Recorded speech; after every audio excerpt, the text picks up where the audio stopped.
Primeiramente, bom dia a todos. O nosso tema é dessensibilização de receptores. O meu nome é Aline e, subsequentemente, a aluna Marcela também vai falar um pouquinho a respeito desse tema para a gente. Aqui a gente pode perceber, né, a representação de uma célula e como é que é a função geral, né, como que funciona a comunicação celular e os receptores.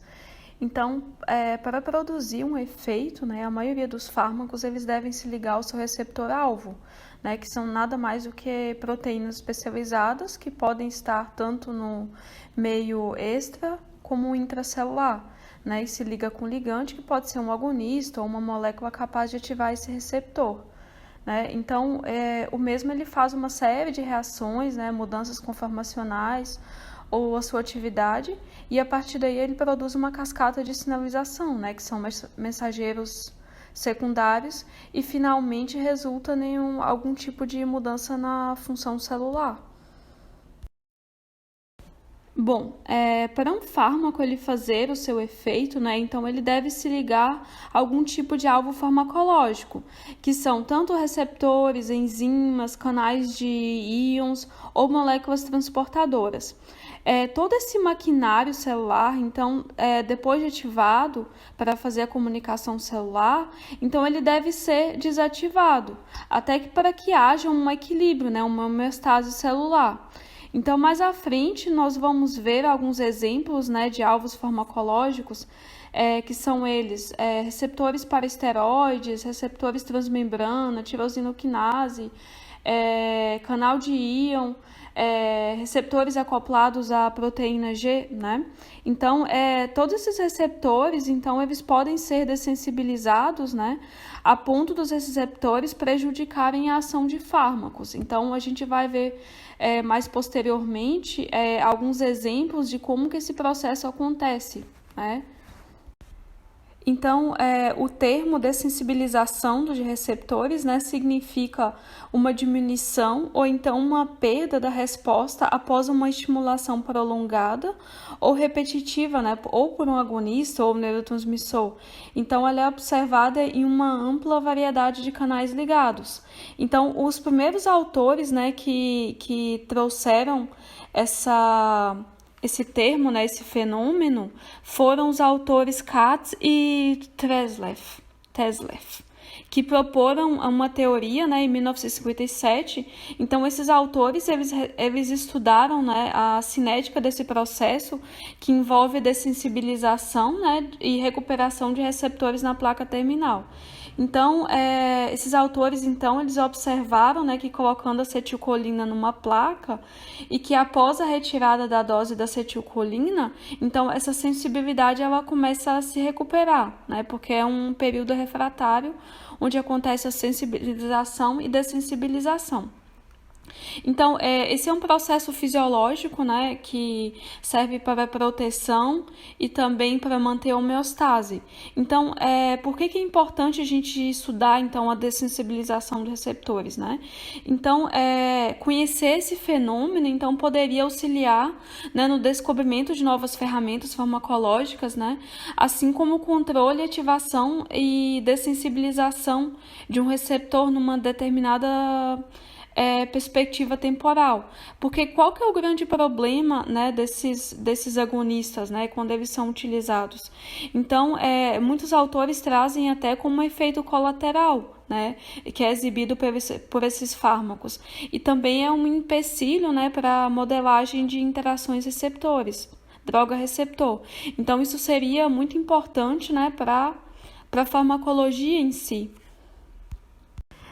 Essa animação, né, ela é bem didática para verificarmos, então, como que acontece a exposição do mesmo agente agonista e na mesma dose, né? Então, isso pode gerar uma cascata de sinalização ainda mais pronunciada, né? Ou seja, uma overstimulation.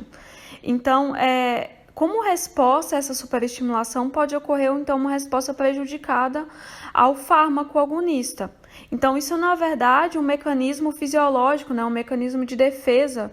Então, esse processo ele é útil na prevenção de danos celulares, né? Devido à alta concentração de um agonista.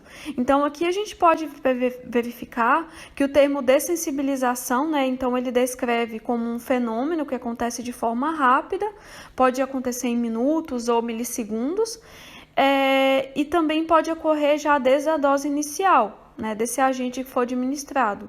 Já o termo tolerância, então, ele é um fenômeno que pode ocorrer mais gradualmente e, normalmente, ele é caracterizado, né, com doses subsequentes, ou seja, esse fenômeno pode aparecer entre dias ou semanas, né, de acordo com as doses.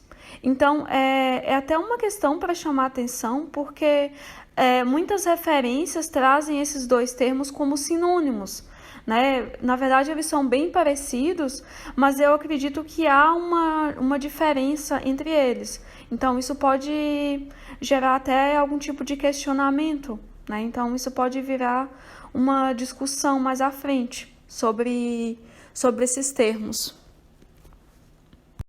Então, com relação aos tipos, né, de dessensibilização de receptores, então nós temos duas classificações. A dessensibilização homóloga, então ela indica, né, uma retroalimentação celular que é dirigida pela própria molécula do receptor. Já a dessensibilização heteróloga, ela pode envolver a inibição ou perda de uma ou mais proteínas, né, que participam da sinalização de outros receptores. Então, a partir de agora, a gente vai falar um pouquinho, né, sobre alguns mecanismos e também sobre alguns exemplos, né, que leva à dessensibilização de receptores, né? Como eu já havia dito, então uma exposição crônica, né, essas drogas agonistas, elas podem causar uma diminuição no número de receptores. Isso também é conhecido como downregulation. Então, como eu havia dito, então essa exposição crônica ela aumenta, né, a degradação desses receptores pela via da endocitose. Então, isso gera um sequestro, né, um tipo de internalização desses receptores que favorece a sua diminuição, né, e, consequentemente, gera uma diminuição do efeito dos fármacos agonistas.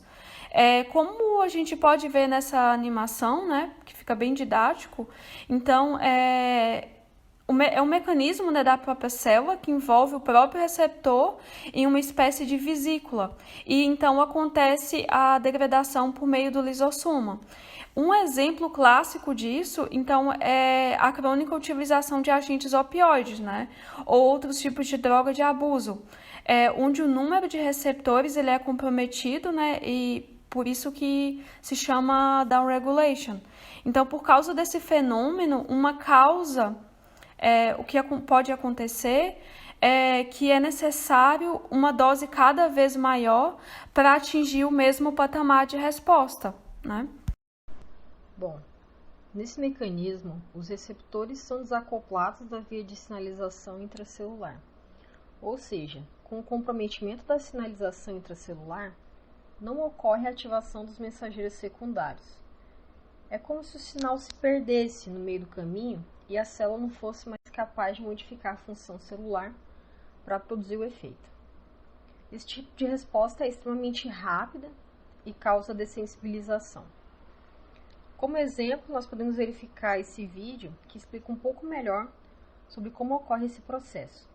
Então aqui nós temos a epinefrina, onde a sua exposição causa alteração dos receptores acoplados à proteína G.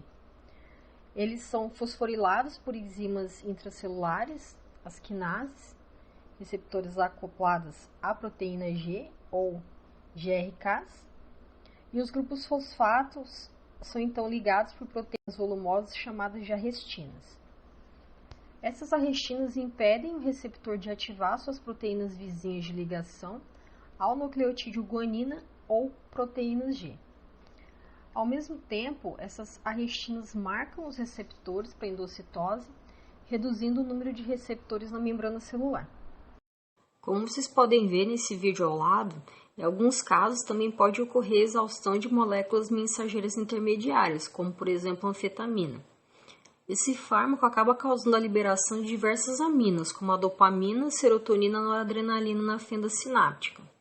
No entanto, os estoques de aminas eles são limitados. Com o uso contínuo de anfetaminas, pode acarretar o seu esgotamento. Como resultado, a anfetamina não pode mais exercer o mesmo nível de efeito nos terminais nervosos com o uso repetido em rápida sucessão. Outro mecanismo que nós vamos tratar hoje diz respeito ao aumento da degradação metabólica de fármacos. Um exemplo disso seria a tolerância ao álcool, em que o uso crônico dessa substância faz com que o nosso organismo aumente a produção de enzimas que decompõem o etanol em produtos inativos. Por outro lado, a tolerância a nitrovasodilatadores, como a nitroglicerina, é consequência do seu metabolismo diminuído, uma vez que o seu metabólito, o óxido nítrico, é a substância que causa a vasodilatação. Por último, eu vou falar um pouquinho para vocês sobre como os efeitos de um medicamento podem ser limitados devido a uma adaptação fisiológica que acontece no próprio organismo. Então, como exemplo, eu trouxe os diuréticos tiazídicos, onde pode acontecer uma diminuição do efeito desse fármaco, que acaba sendo anulado por uma própria resposta homeostática. Gradualmente, ele começa a se tornar menos eficaz na redução da pressão arterial, à medida que o sistema renina-angiotensina-aldosterona aumenta a sua atividade para manter a pressão arterial em níveis elevados. Também é possível que algum tipo de adaptação fisiológica ocorra, presumivelmente associada à expressão alterada de um gene, que vai acarretar uma alteração dos níveis de várias moléculas reguladoras. Após tudo o que foi falado nessa apresentação, você diria que existem alternativas para evitar a dessensibilização de receptores? Segundo a nossa pesquisa, sim, pode ser possível restaurar a resposta aumentando a concentração da droga. Mas, em alguns casos, os tecidos podem se tornar completamente refratários ao seu efeito, ou seja, pode ser que isso funcione, como também pode ser que não funcione. Essas foram as referências utilizadas nessa apresentação. Muito obrigada.